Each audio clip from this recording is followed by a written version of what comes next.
Hello and welcome to The Green Stream, a podcast brought to you by Sustainable Business Network Detroit, a network of partnerships between Southeast Michigan stakeholders, innovators, and changemakers. Each partner is on a mission to advance and amplify sustainable business practices, and we're here to learn from, share, and help activate a sustainable way forward for Greater Detroit. If you enjoyed today's episode, please like and subscribe wherever you get your podcasts.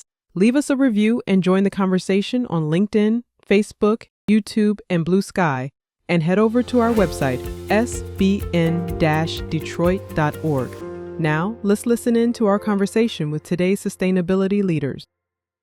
Thank you for being here. I'm excited to welcome you to the Green Stream that's brought to you by the Sustainable Business Network Detroit. My name is Alissa Sevrioukova, and I lead strategy and operations for community engagement at DTE. And I get to work with and learn about some really incredible community organizations like the two that I'm sitting down with today. Now, I've been with DTE for about 11 years, but in the energy industry for almost 2 decades. And I've worn a number of hats in that time, including sustainability reporting, electric transportation, as well as managing corporate citizenship. And so sustainability has really been at the heart of my work for the entirety of my career, although in a variety of different forms. And I'm just really excited to continue that through this podcast. I think the other piece that I particularly think is a privilege is I've been involved and on the board of the Sustainable Business Network Detroit since we started. So I'd be remiss if I didn't recognize the honor for me being here today. With that, I would love to hand it over to our 2 speakers today. We have Meaghan Kennedy of Penny Pickup and Brittany VanderBeek of AquaAction. And I'd love it if each of them would take a few minutes speaking about the organization and the work that they're doing, as well as maybe a little bit about other organizations and efforts that they've been involved with. I'll jump in. Thank you, Alissa. I'm Meaghan Kennedy, as Alissa said, and I, for a very long time, have worked in innovation ecosystems with a company called Orange Sparkle Ball. And we really work to understand kind of that broader support network that supports in innovation ecosystems, I mean, change and growth. And out of that understanding, we started working with a lot of different types of technology. And one of those technologies was autonomous micromobility. So by that, I mean electric, autonomous, drive by themselves, little vehicles that can do, and mostly they had been being used for package delivery or food delivery. So we really started to understand how those vehicles and a lot of different types of those vehicles work.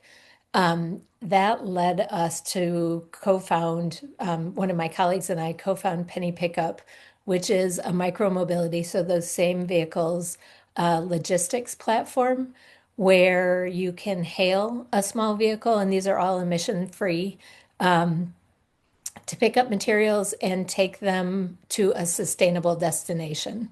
So that could be e-waste, it could be food waste, could be recyclables that don't go in traditional streams, or it could even be returns of packages.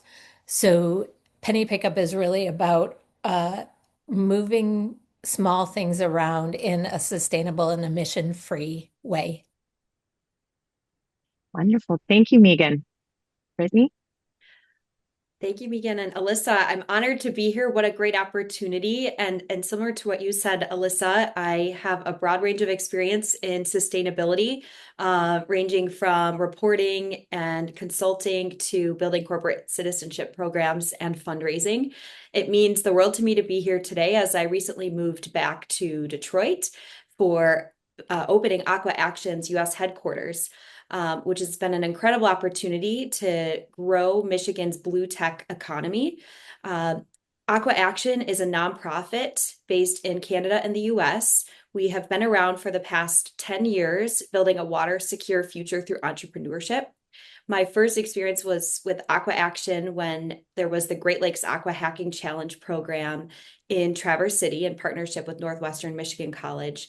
And I saw this amazing opportunity for a binational learning for entrepreneurs to learn about the key water issues facing the Great Lakes St. Lawrence region and to develop solutions using entrepreneurial skills taught by a series of water issue leaders, bringing in the community, academia, the Great Lakes St. Lawrence Cities Initiative.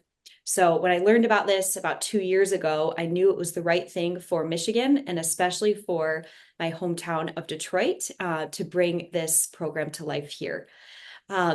Something really exciting is that Meaghan and I actually get to work together. I get to see her technology every day from the Urban Tech Exchange, which is a platform for smart home and smart cities startups.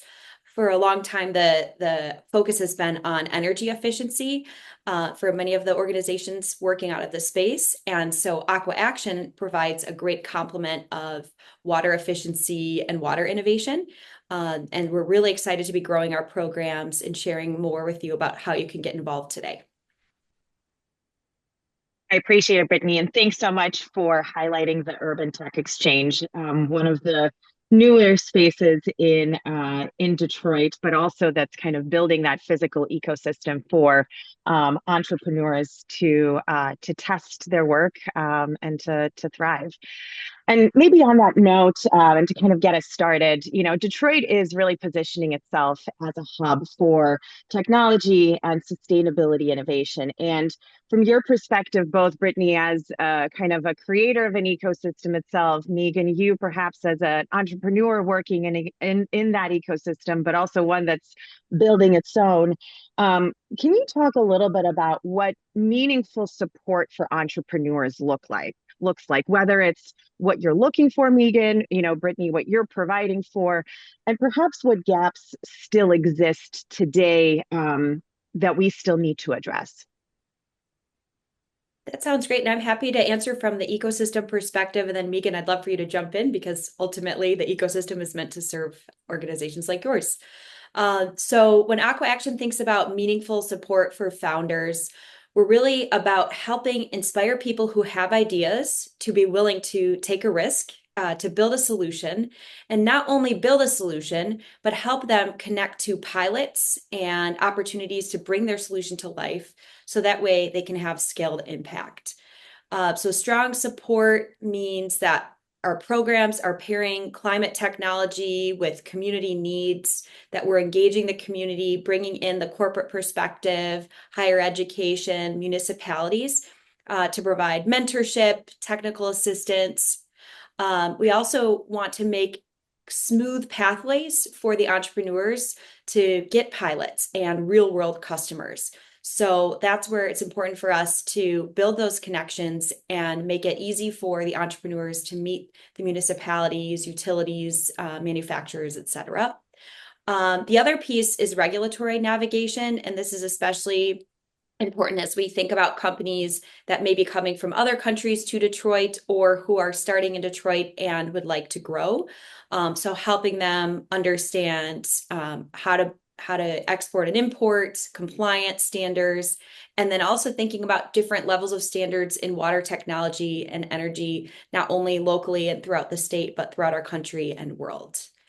So I'd say a couple gaps that still need to be closed, first and foremost around funding, not only for the founders, but also for the organizations that are looking to support the founders, because ultimately we want the founders to get access to capital as soon as they can. So that way they can continue to maintain their lifestyle as they're building a business. Also, we think it's important to have training not only for the college level or PhDs, but thinking about the broader water sector. So training for technicians, installers, and data operators. We recognize that this will be really important for the water sector to continue to grow in the future.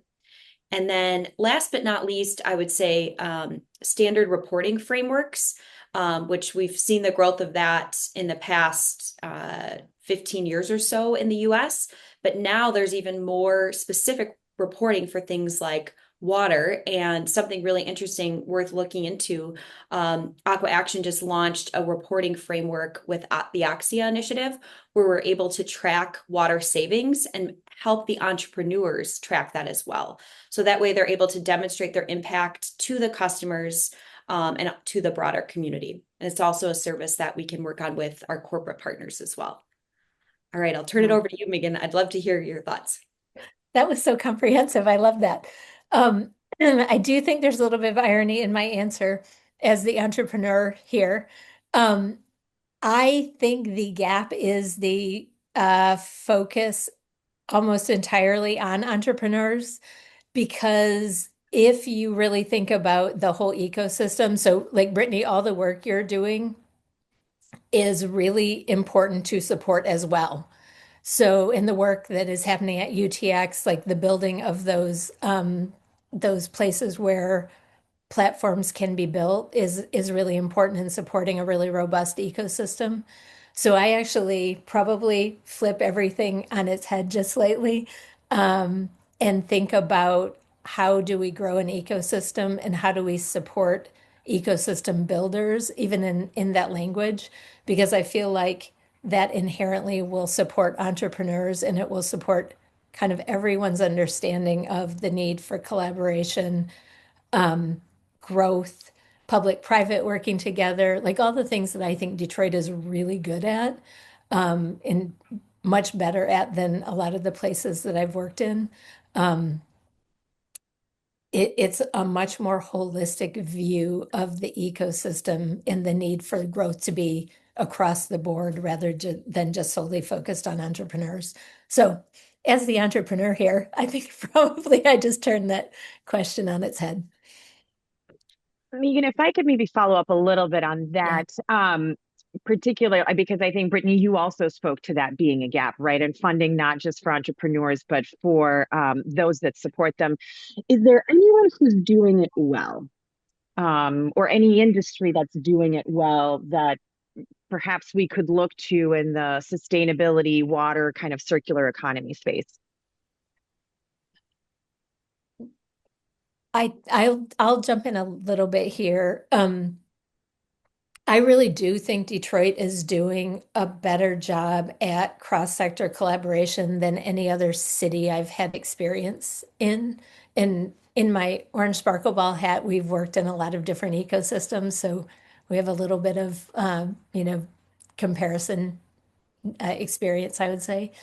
Even things like, and this is I'm taking away from another one of my answers I prepared, but even things like thinking about the work that the city of Detroit did to bring the Sustainable Cities Challenge to Detroit is really an understanding of we need these big cross-sector initiatives that will do things like pull in other entrepreneurs who aren't from here, but will set up these, nonprofit, public, private, very strong collaboratives that I think fuel the ecosystem. Yeah, I agree, Meaghan. I definitely agree. And that's part of what drew AquaAction to Detroit, to complement what's already happening and then bring a particular focus on water. I will also give a shout out to the city of Montreal, because that is where AquaAction got started and has tested several of our programming models. I would say what makes it work well in Montreal is the openness of the companies, the municipalities, to test technologies with the startups. So a common theme I've heard lately in particular is that entrepreneurs need the chance to enter the market. And over the past 10 years in Montreal, through AquaAction's Aqua Hacking program, Aqua Entrepreneur, and our Water Tech Adopter program, we have connected startups to organizations to actually bring their programs to life, or their solutions to life. And we've launched over 120 companies. Even in 2024 alone, we had 170 contracts, which mean the actual pilots coming to life. And so I think looking to how AquaAction and Montreal have worked together is really interesting. And with some of our French-Canadian heritage in Detroit, that made a natural connection. And then also seeing that there really is a strong sense of collaboration and people who care about the ecosystem here in Detroit. It's just a matter of making sure we can enable those pilots so that way our broader community can see the startups' technologies. I love that answer, Brittany. Thanks. I love the Montreal Detroit connection. Every time you and I speak, it just becomes even I think even clearer why this was such a natural fit. Maybe to build on the collaboration topic that each of you have raised so far, you know, and from your individual perspectives, you know, given that we've already talked about some of the players, I would maybe ask, is there anyone who's not at the table, right? Is there anyone who we're missing here in the city that, or perhaps that we need to kind of build better relationships and collaboration with in each of your spaces? Or how do we strengthen and even grow the success that we have already had here so far? Brittany, I can take what you just talked about in Montreal and just add on to it a little bit. Sure. And I think this is more a grow thing, Alissa, but the more we can normalize private companies trying things, and as Brittany talked about, startups need a chance to test their technology in the real world. And if you can do that in a low risk way and help the private companies, because they're, you know, they don't want to jump into things that are super risky, help the private companies de-risk by really right sizing how much risk they're willing to take in testing something new. I think the more we can kind of normalize that and make that be like, this is a part of how we all grow, the more we can grow that connectivity between startups and, you know, more established private companies, I think. Absolutely. I agree, Meaghan. And one thing I would add, and this is what AquaAction is hoping to support, is I feel there are a lot of collaborations amongst companies or municipalities. For example, there's the Great Lakes St. Lawrence Cities Initiative, or, you know, from the corporate side, there's supplier partnerships for the environment. So we're seeing different groups per sector. But what I'd really like to see is the different sectors coming together to tackle one issue at a time. And so how do we take the sector concept away and more so say, we're here to solve water issues, or we are here to solve energy issues? And so AquaAction's coming with the water lens. And that's how we have framed our programs, where we invite everybody to the table to specifically focus on water. With our aqua hacking program that we're building and launching in early 2026, we've identified 4 key water issues with the Great Lakes St. Lawrence Cities Initiative, ranging from water access and contamination to infrastructure and efficient energy efficiency. So we have those identified, but what we really need is all voices coming to the table. So this is where our corporate partners can come in and say, what are the key water issues? This is where community members can come in and say, this is something we'd like to work on. So in order to, you know, have a platform to share those perspectives, we are having a launch event for our Aqua Hacking Binational program on February 2nd at the Urban Tech Exchange. So I encourage you to attend to share your perspective, or of course you can reach out to me as well.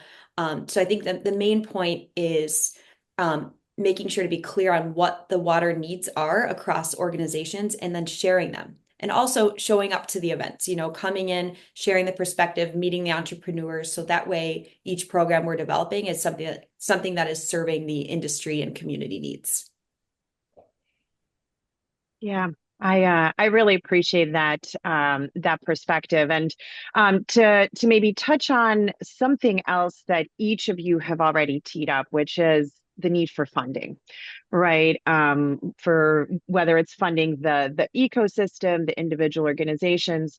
Obviously, that is going to continue to be a need and a gap. And I'm wondering if there's anything interesting or innovative in Detroit that you've seen that's emerged around funding, or perhaps even addressing some of those gaps that you've mentioned. If anyone's really kind of taking that next step to address that. Or perhaps in your case, maybe Brittany, there's again something from Montreal. Sure. I mean, I can jump in and say a couple things I've seen from Detroit and then our broader state with the city of Detroit providing grants to entrepreneurs. What I really appreciate is it's not only funding for the entrepreneur, but also thinking about the broader challenges they may face. So providing housing and stipends for other basic needs. I think that that's really important to think about. So not only the funding that goes to the business, but funding that makes sure the entrepreneur can live a quality life as they're building their business. So I've been proud to see that similar concept with the growth office in Michigan. I've seen across the state in Detroit as well as Traverse City that now people moving to the area are also getting housing stipends. They're bringing their businesses there. So I think thinking about the entire person as the founder, not just the business element, what they need in life to succeed. I think those are two examples of great models. And I'd say, thinking about examples in Montreal, for example, pilots with the Port of Quebec, those are supported by the City of Montreal, the corporate pilots as well across different companies, ranging from Ovivo to Royal Bank of Canada to Glencore. Like those are three key industries, and they're helping support pilots. So having the pilot funding ready right away, and then thinking about the whole person of the entrepreneur, those I'd say are key things from the funding standpoint. Yeah. Go ahead, Meaghan. Okay. Brittany, I feel like you cue me up very effectively. I mentioned that I have a background in an innovation company and work in innovation ecosystems. And in that, as part of that work, we really started to talk about these micromobility vehicles being underutilized. They're very focused on, food delivery, package delivery, as I said, but we felt like there were all these other kind of more infrastructure / public good things that technology could be used for. And the reason that we initially got to test that thesis is because the state of Michigan had real world deployment grants. And so penny pickup itself wouldn't exist if the state of Michigan hadn't been kind of open to this idea of what are new ways to think about mobility, because our work really kind of straddles sustainability and mobility. So that was sort of a direct line, Brittany, as you were talking about, to folks being able to test ideas they have in the real world to see if there's any traction. Yeah, appreciate that, Meaghan. And, Brittany, to what you shared in the 11 years that I've been here in Detroit, this focus on supporting the whole person, the whole business, I think has been something that I've also very much witnessed and haven't necessarily seen in some of the other places that I've lived. And so it's great to see that you're seeing that materialize in the entrepreneurship space as well. So I love that. We've talked about this, I think, Brittany, you brought this up a little bit earlier, around measuring impact, right? Sustainability reporting, creating some standards. A topic that definitely struck a chord with me, even us large corporations like a DTE still struggle with the multiple frameworks, the variety of different ways to measure, and maybe that lack of kind of standardization. And yet, for entrepreneurs to be able to grow their businesses, to show their impact, being able to measure it, right, and measure it in a way that resonates with funders, with potential pilot partners is really important. And so I'm wondering if you might speak a little bit more around I think maybe Brittany speak a little more about the work that AquaAction has done in actually creating some of these standard measures. And then Meaghan, maybe how you are thinking about it on your end, because you're obviously working with a lot of businesses and yeah, how are you thinking about kind of capturing that and being able to communicate it for you, but also on their behalf as well? For sure. Brittany, Yeah, do you want me to speak from a single perspective and then you can do the macro version? Okay, sounds great. perfect. Um, we just inherently in all of our work are very focused on metrics. So we set up KPIs or key performance indicators for all the pilots we do, whether they're penny pickup pilots or pilots that we've done in the past. So that was sort of already top of mind for us. But really understanding how we calculate a lot of the more sustainability focused impact metrics was really important. And that was an area that we didn't have a lot of experience in. And so we went through the Next Cycle Accelerator, which was a really fantastic experience because it gave us access to a lot of experts. Like I suspect Brittany probably would be the water version of that, so that we could really roll up. We could collect metrics in each of our pilots, but then really roll them up into like an impact dashboard that's for all of the penny pickup work. And that's been really important for us because then we can, point to here's the gallons of gas we've saved, here are the emissions we've saved, that kind of thing, really effectively across all of our work. Meaghan, can I ask a follow-up question to that before we For jump to sure. Brittany? How do you see the businesses and organizations that you work with kind of engage in that, and think about the sustainability impact that they're having? Obviously, they're attuned to it by participating in the work, but I'm curious to hear a little more about that. For sure. I would say it really depends on who we're working with in a business. So Mm, our entry points have typically been either the innovation folks, or the sustainability folks. And so I'll speak from the sustainability first because I think that's easier metrics to talk about. The sustainability folks typically have some initiative that they're reacting to. So we're talking to a lot of campuses right now, and a lot of them have zero waste initiatives. And so the fact that we've already kind of solved the problem of how to collect the impact metrics and could easily report to them is one of the values that we as a startup can provide to them and kind of lowers that risk I talked about earlier, and encourages them to give us a chance, basically. So that's been an easier thing because I think just in general, sustainability people are ahead of innovation folks in thinking about metrics. Um, I would say I don't have as good an answer for innovation. Uh, Typically, innovation folks, if we're talking to them at an organization, have pressure to show an ROI, so return on investment. mhm. And it's very hard to show ROI on a brand new technology or concept or process as we would be.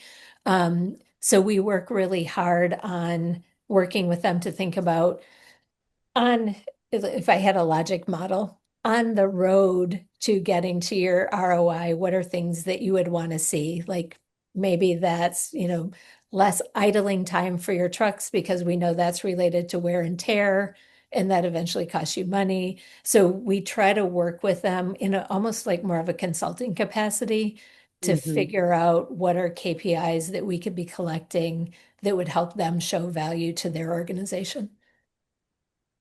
That's great. Fascinating. I think really actionable from a business perspective who might be interested in partnering of, making sure the right folks are kind of plugged into this. So Thank you.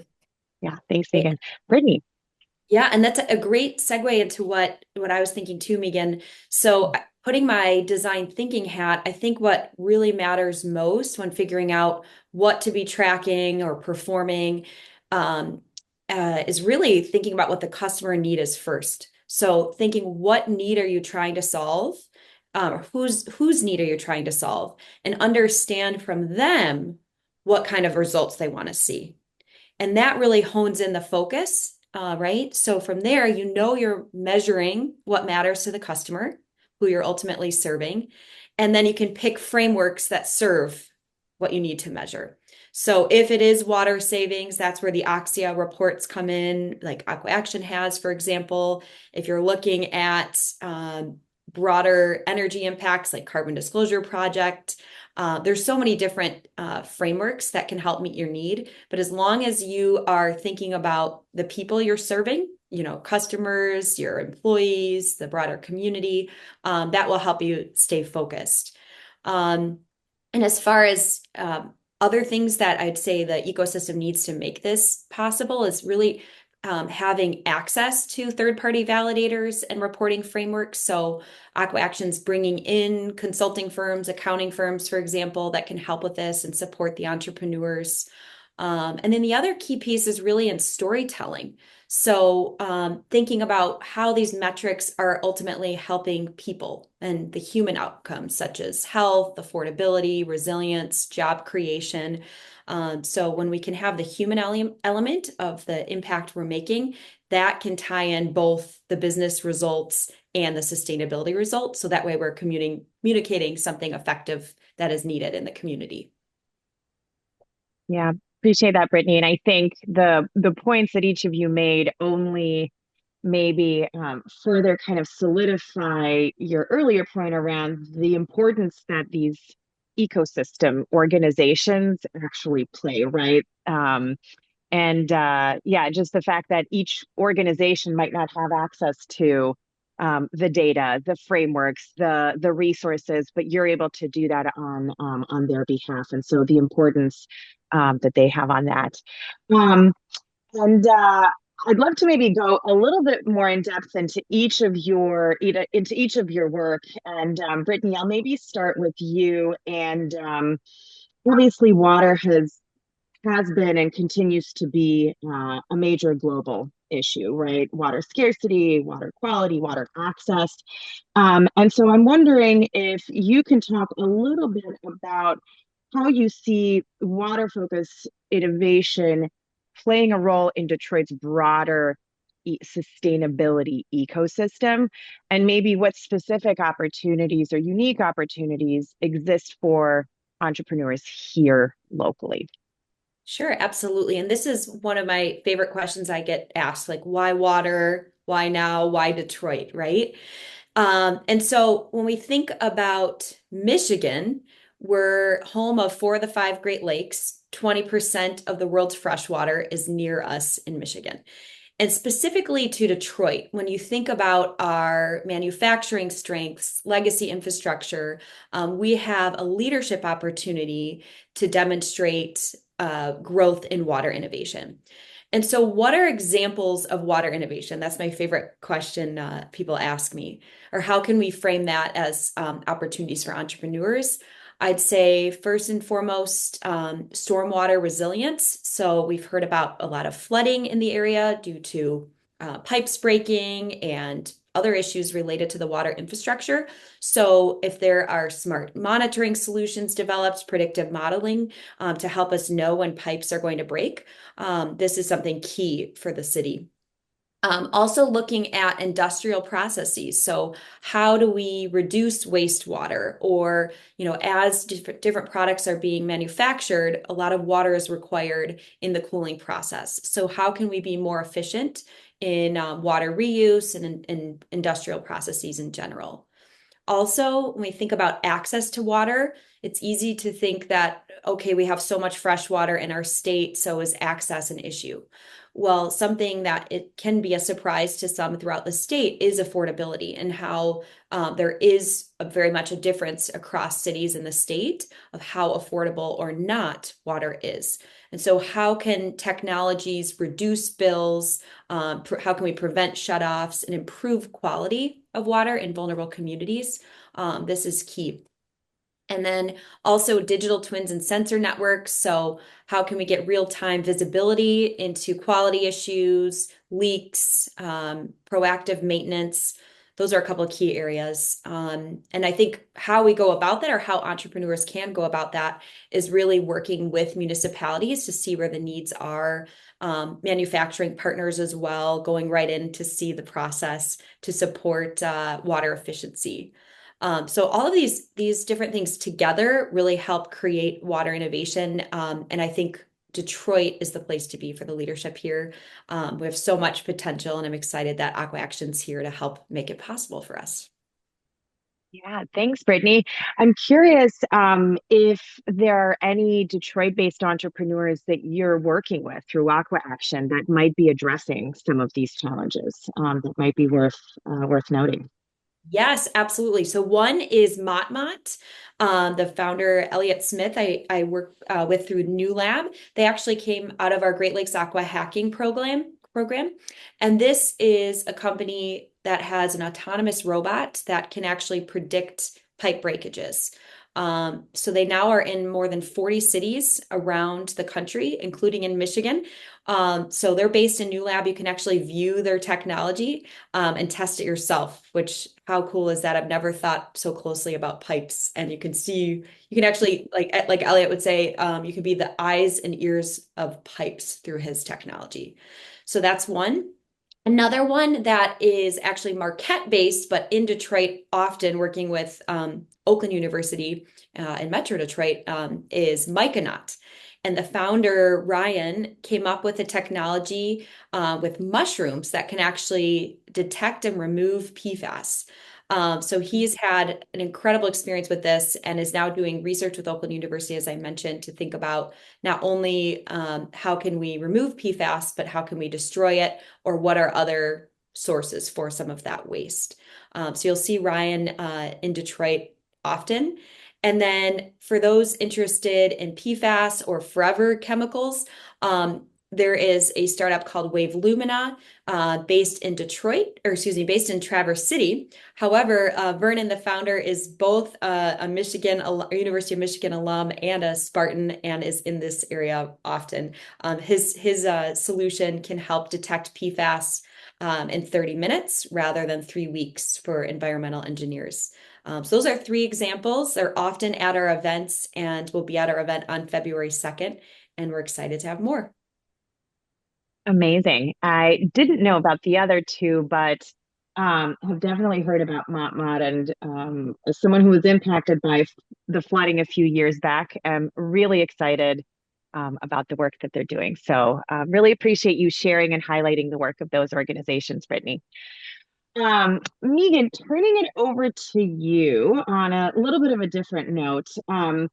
Obviously, the work that you're doing with Penny Pickup has to do with kind of changing consumer habits or behaviors, right? And really kind of thinking about sustainability much more maybe front and center in their day-to-day lives. And I wonder if you can talk a little bit about the strategies that you found to be most effective when working or engaging with perhaps the individuals at the businesses that you've partnered with. For sure. One of our central tenets is to change existing processes, as little as possible.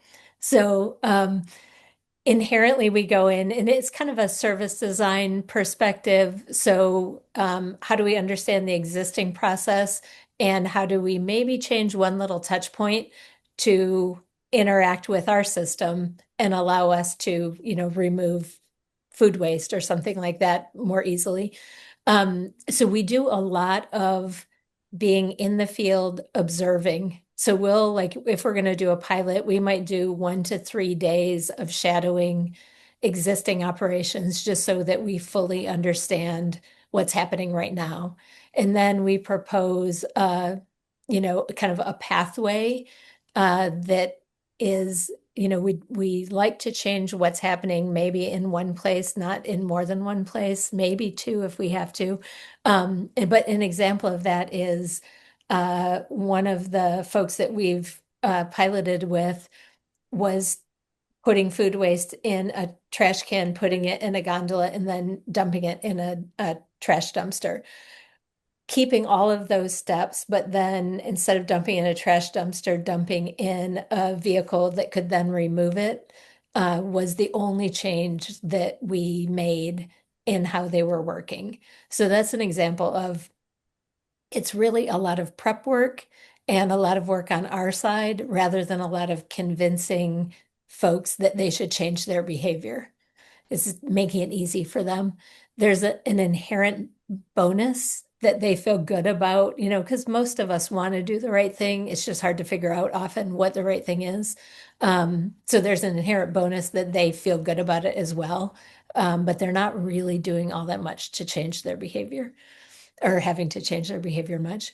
And then there's one little hook we often find.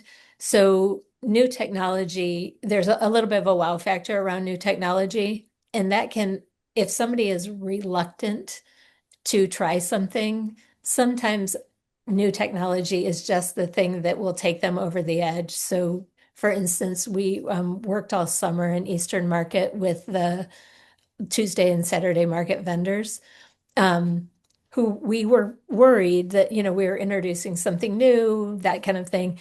And actually, we had almost no resistance, really, but we planned very carefully to how to help them do as little different as possible. But there was a bit of a draw of interacting with the robot because we were using an autonomous robot to pick up food waste. And so we started very slowly with just picking it up by hand. Like, here's a container to capture food waste in, we'll pick it up by hand, we'll put it in the robot. And then we just invited people to engage with the technology as they were interested. And by the end of the summer, most people were taking their buckets out, using the code that they were given, putting the food waste in the robot, and the robot drove away. But it was a very working very slowly with folks to introduce new things as well as asking very little change from them. I love that. Thank you for sharing that. I mean, Brittany, you referenced human-centered design, but Meaghan, I mean, that is clearly at the heart of how you do business. Understanding that behavior change is very difficult to navigate and can probably be one of the biggest reasons that, right, that these implementations or pilots fail. So I love that you really kind of embraced that and started that with that at the core. So that's amazing. Thank you. Appreciate it. As we're kind of nearing the end of our time, I've just a couple more questions. And this next one we've already touched on, so I'm not sure if there's more that you wanted to add, but you've already talked about some of the gaps and maybe the needs to scale, right? Whether it's capital, whether it's really partnerships, right? And more companies and organizations being open to that. Is there anything else you want to either highlight in terms of gaps around scaling and what you might need, or perhaps what you found to be successful in that we maybe haven't already talked about? I can jump in here. For us, because we're a platform, so we're basically inviting different technology partners, whether they're startups with electric robots or they're materials processors. For instance, like we've worked with Ecosphere Organics a lot, and they take food waste and create products like artist dyes or vegan leather from the food waste. So our platform success and our ability to scale is really dependent on our ecosystem being healthy and growing. So the more, healthy, autonomous, small vehicle companies that exist in Detroit, which is where we're growing, or really innovative materials processors that exist in Detroit, the easier it is for us to scale our platform. So we really understand very well the water kind of rises for everyone, and our scaling is dependent on that. Appreciate that, Meaghan. Yeah. And I would just say, for scaling beyond capital, we know that the entrepreneurs need validation pathways and a structured approach to make that possible. So AquaAction is able to bring this to life by connecting water tech startups to municipalities and utilities, helping these startups go from pilot to procurement contracts.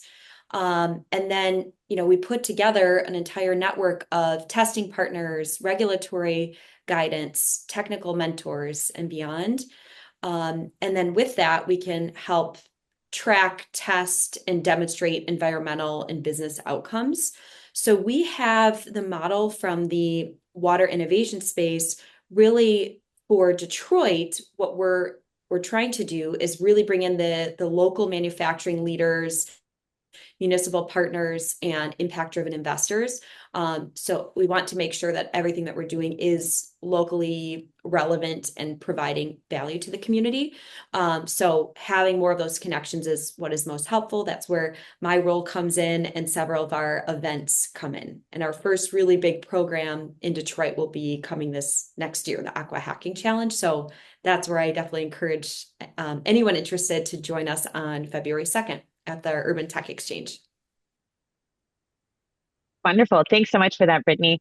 And, kind of building on some of the successes, I think, Brittany, that you just highlighted that AquaAction's taken, and I think that each of you have talked about, both in terms of kind of creating different ecosystems, or Meaghan, maybe for you in working in the broader ecosystem. I'm wondering if there is one or two lessons that you might be able to share around kind of what it takes to build that effective right kind of system, that environment, and so that others who might be thinking about either plugging in or building one of their own in their space might be able to learn from that. Yeah, I'm happy to start. I would say really the most important lesson I have learned is starting with a shared urgent problem. So the minute you can find that shared problem and bring together people who are trying to tackle the same issue, that can lead to success in the collaboration. So, for example, I've been getting heavily involved in the automotive supply chain to really understand water stewardship challenges there, as well as the defense industry, the agricultural industry, real estate development. So each of those different areas, for example, have unique water challenges. And so it's important to meet the different or groups where they are, see a common challenge, and then define what support means. So from the water perspective, AquaAction frames water challenges and then actually has the idea stage program, which is the aqua hacking. So if we're looking, we don't have a solution yet, that's where we take 7 months to support entrepreneurs and build a solution. If something already exists, but it's not connected with where the problem is, that's where AquaAction comes in. So we have the Water Tech Adopter program, as well as Aqua Entrepreneur, and this is where we match the startup technologies that exist with the problem. And then the other lesson I would say is the importance of transparency and sharing both wins and failures. So I think that really creates trust and an eagerness to work together. When we share data openly, share our progress, what we're working on, that helps make people more comfortable to join the conversation and equally share in their successes and failures. I think, celebrating the small wins is key as well. And making sure that we're bringing in multiple voices for each of our wins and talking about the challenges as well. So that way it's a team focus, a people focus that is full of trust and a need for positive impact on the community. I can jump in there because, again, you've queued me up perfectly. One of the lessons, and I think this is probably the biggest lesson we have learned, is being engaged with the community or stakeholders that you're trying to get traction with is far more important than the quality of the technology. And I think probably to most entrepreneurs, that's like something they don't want to hear. But people have to really want to engage with what's happening, and that's often a little bit related to the technology. So like that earlier example I talked about where by the end of the summer, the market vendors were punching the code in and putting the bucket in. From their perspective, the code needed to work, the door needed to open, they needed to put the bucket in. That's all they really cared about, and it looked kind of cool. But that was a very small part of their experience in this. It was, they got these buckets, they were collecting the food waste, and they knew that it was going to composting. They felt good about that. So that was a value that they were getting. And then the change in their process was very little. So there was not a lot of kind of cost to them to engage. That lesson around being super integrated with the people who are using the technology has been borne out for us over and over again. So I think that's like, I would say the biggest lesson. The other two I will mention, Brittany, you talked about KPIs as well. With every pilot we run, we set up KPIs beforehand. We're very structured with the data we collect. We've set it up so it all rolls up into a bigger dashboard, whether it's sustainability or it's related to robot metrics. I think that's a skill set that a lot of entrepreneurs don't necessarily come into entrepreneurship with. And I think that because we already had that skill set, that's been really valuable for us. And then the third one, sorry, I know it's only supposed to be two. Storytelling is super important. So we do a lot of communicating just very transparently about what we're doing and why we're doing it. We have a whole, on the Orange Sparkle Ball site, we have a whole blog series on how we built Penny Pickup and why we made some of the decisions that we made, and why we're now sometimes changing our mind as well. But I have had people come up to me and say, I've been following along with what you're doing. I want to ask you this very specific question. So it's been super effective in bringing kind of, I would say, the bigger community into kind of helping us solve the problem. Yeah, that's great. I really appreciate that, both of your perspectives, and I'm sure our audience will also find that really, really insightful.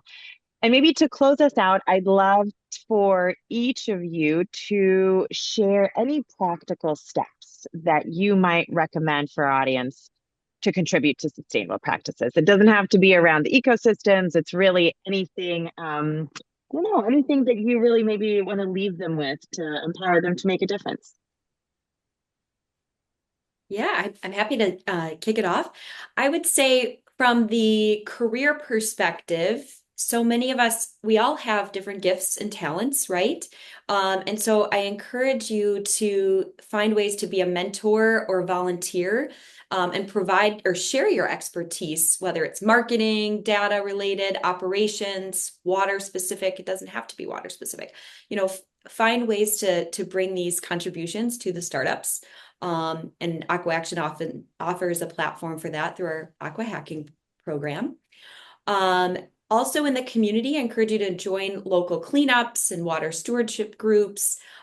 Think about ways that you can support the local waterways. I know the River Collaborative, Belle Isle, Detroit Riverfront Conservancy are all doing amazing work. And so I encourage you to find ways to get involved there. Or as we think about the new year and gifts we may be purchasing for loved ones, I'd recommend choosing businesses that are transparent in their sustainability impacts, that talk about their work in the circular economy or how they're supporting the local community. I think our dollars demonstrate our values, right? So think about the gifts that we're buying or things for ourselves. So really, I think each of our daily choices, what we do at work and what we do in the community is a way to contribute to sustainability. And we have so many ways to make a positive impact. That's such a good answer. My answer is very like at the individual level. One of the things that I've done this year is move away from sort of big places where you can get immediate goods shipped to you, and move toward more sustainable, whatever it is. So, and try to normalize that as I'm talking about it, not as like, oh, this is like a real sustainability play I'm doing. Instead, it's I don't buy things in plastic anymore, and I use toothpaste tablets instead of the squeeze things. I don't buy shampoo in plastic, that kind of thing. So I've been trying to almost model how you can make just super easy individual decisions. Wow. So that's been I don't have the macro answer. I just have been thinking about that a lot this year. And I actually have been, I took all of my orders to Grove, and they've been giving me my personal dashboard about how much plastic I've been saving, which has been, to our earlier conversation about sustainability metrics, personally satisfying. So I look at that every month. Amazing. Meaghan, I'm great. also a Grove user, so I love hearing and learning others who are supporters as well. And yes, the dashboard is yes, it Doesn't checks, it? it gives Yes, me all the fields to satisfy kind of my impact driven maybe desires. So and I agree, I've also made a few changes, personal changes to be more sustainable. And it's been fantastic, the conversations that have emerged from that. yeah, Right? Because that's kind of where, even on an individual level, you're also able to scale that impact, right? And have somebody else just think about their daily behaviors a little bit differently. So, for sure. yeah, I appreciate it. It has been an absolute pleasure to be here with you, Brittany and Meaghan. Like I said, it's been an honor. I've loved the conversation and learning more about the work that you're doing, and really the what's happening in Detroit. And I think some of the ways that we continue to grow and improve here. So just thank you so much for joining us here on the Green Stream, for all of your time and insights. And it was fantastic. And thank you so much. Thank you. Thank you for tuning in to the Sustainable Business Network Detroit, the Green Stream podcast. Remember to like, subscribe, and leave a review wherever you listen to podcasts. Make sure to follow us on SBN-Detroit.org and stay tuned for more conversations on sustainability from inside and around the city.